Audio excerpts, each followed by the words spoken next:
Bonsoir, vendredi 3 août, bienvenue dans votre édition locale estivale. Quercy-Rouergue Tarn.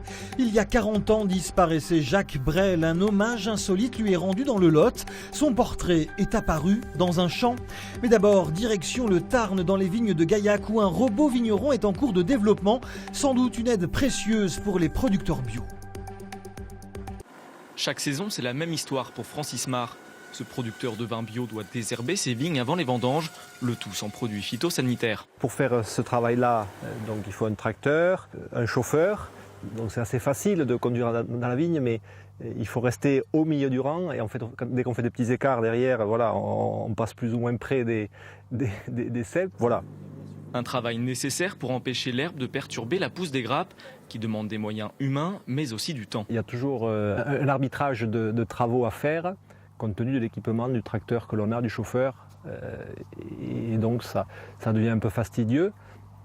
Donc le rêve du vigneron, mais c'est ça, c'est que ce travail puisse se faire tout seul. Le rêve de Francis Mar, le voici. Ted, un robot désherbant totalement autonome. Le vigneron a d'ailleurs contribué à son développement. Comme neuf autres de ses collègues, il a été consulté par la société toulousaine à l'origine du projet. Je règle la hauteur des outils.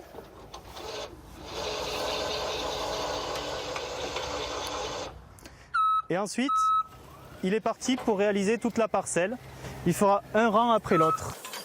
Nous, on leur apporte également la modification des pratiques au vignoble, puisque l'arrivée d'un robot, ce n'est pas juste le remplacement d'un tracteur, c'est vraiment un changement de mode. On va passer plus souvent, de manière moins agressive au niveau agronomique, et du coup, le vigneron va pouvoir faire d'autres activités en parallèle de ça. Notre vigneron va devoir patienter encore une saison avant de ranger son tracteur au garage. Ted, le robot, ne devrait pas être commercialisé avant 2019. Depuis le passage aux 80 km/h au 1er juillet dernier, les radars auraient flashé 2 fois plus qu'il y a un an, une tendance nationale qui semble ne pas concerner l'Aveyron. Les premières remontées de la police et de la gendarmerie indiquent que les automobilistes aveyronnais respectent globalement la nouvelle réglementation. Les chiffres définitifs de juillet seront connus la semaine prochaine. Néanmoins, l'Aveyron déplore 11 tués sur ses routes depuis le début de l'année, soit 10% d'augmentation par rapport à 2017. Visitez Rodez en compagnie d'une guide aux accents et à l'humour british, un spectacle insolite cet après-midi dans les ruelles du Piton grâce à Miss Grumpy. Ici c'est la place super cool, tu vois, tu peux boire le coup. Et c'est une place, ça s'appelle la place de la Bourg, c'est marqué sur le panneau quoi. Elle est totalement déjantée, Miss Grumpy, mais avec elle, jamais visite touristique du Piton ne fut plus attrayante. En fait, la ville, elle était divided into two. Pardon? Yep. La ville, elle était divided into two.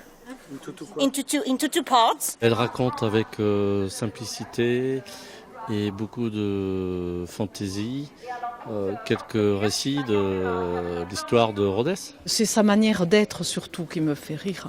Je la trouve très bonne comédienne, vraiment à sa place pour faire la visite théâtralisée de Rodez. Elle est comique, elle a de l'humour et je pense que le groupe rit bien avec elle.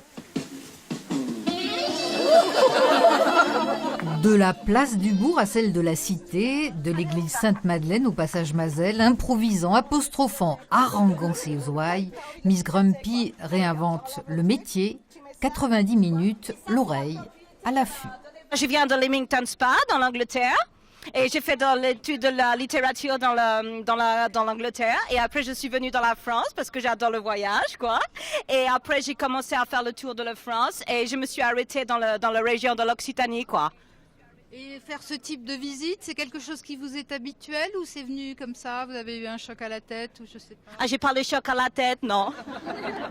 Prochaine visite guidée le 16 août, limitée à 40 spectateurs visiteurs. Excusez-moi le gars de la caméra, je vais carrément fermer pour le photo quoi.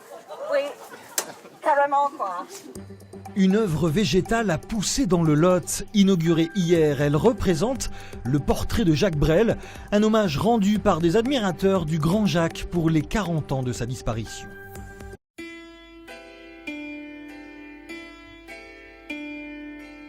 Se sentir quelque peu romain, mais autant de la décadence. Jacques Brel, vue du ciel, les yeux dans les étoiles, une représentation végétale du chanteur voulue par des amis passionnés du poète. Mais d'abord, il a fallu dessiner son portrait. Je le voulais en action. D'ailleurs, là, on le voit, il est en train de chanter. Je le voulais en action, oui. Je le voulais pas en portrait. Je voulais faire un portrait de lui, mais en action, parce que les portraits de lui que j'ai vus sur Internet ne me plaisaient pas. Pour le 40e anniversaire de la mort du chanteur, ce groupe d'amis avait décidé de créer un événement. Ce sera un portrait de Jacques Brel.